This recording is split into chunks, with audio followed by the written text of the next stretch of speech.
Stage 17 of the 2023 Tour de France, it was kind of a bad day. Well, a good day if your name's Jonas Vingegaard, but if you're in this team here, UAE Team Emirates, and your name's Tadej Pogacar, it was a bad day.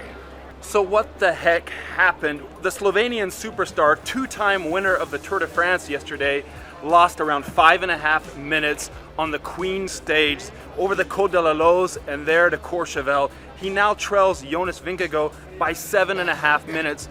I want to find out here today, what's the root cause? Why was he dropped? Why did he lose so much time? Remember, they went up over the Col de la Loze, the highest point in the Tour de France, up to 2,300 meters, and Tadej was cooked, done and dusted.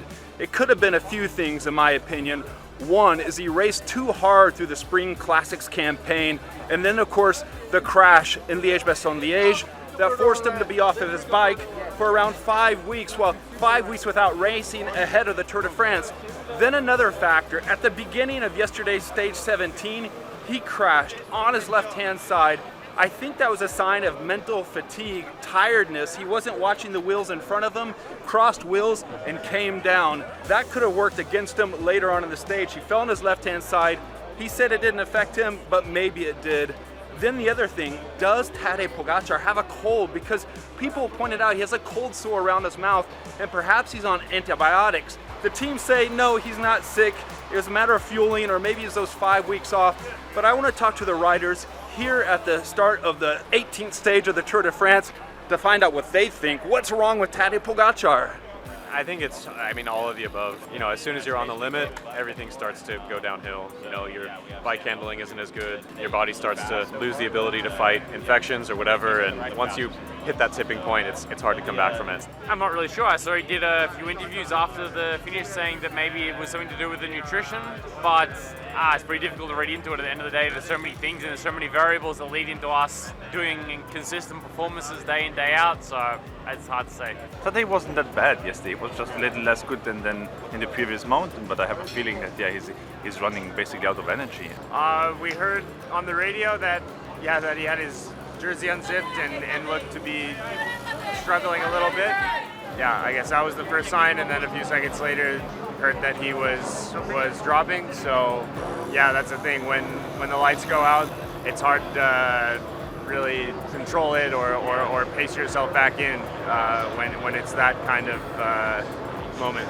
It's hard to say. I got caught up in that crash at the start. It was just pretty slow speed on a climb, a little overlap of wheels or something. Yeah, I don't think it was too bad of a crash, but yeah, those slow speed falls always hurt. But it's the Tour, and it's cycling. It's such an unpredictable sport, and we're so used to expecting, everyone to perform at an optimal level. But I think the human performances are to be expected.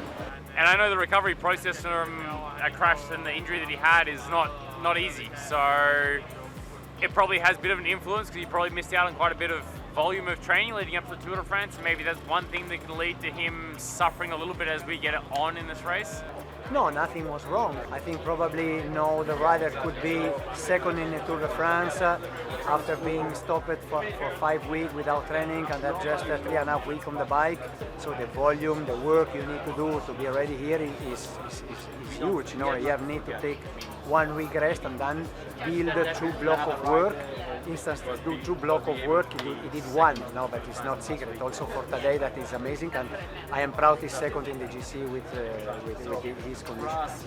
Obviously, a guy like him, he's always racing for the win, and for him to kind of let that slip away, I'm sure it's mentally very challenging for him to push all the way to the finish. But yeah, I think can't really take away from the first 2 weeks of this race how hard they were and how exciting they were for the fans and for us being a part of it. So pretty incredible Tour de France so far. That's for sure. He rode an incredible race for what he showed up with, and I think he really made it entertaining to watch for the first 2 weeks.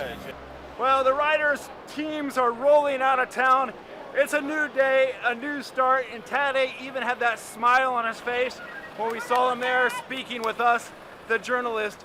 And the riders, as we heard from Lawson Craddock, as we heard from Sepp Kuss, everybody needs to be reminded, these cyclists, they're humans, and they've already covered so many kilometers, climbed so many meters. And Tadej, despite all of his gifts, all of his power, all of his strength, still some days he has a bad day. And that was yesterday on what was the hardest day of the Tour de France. It cost him the Tour de France 2023.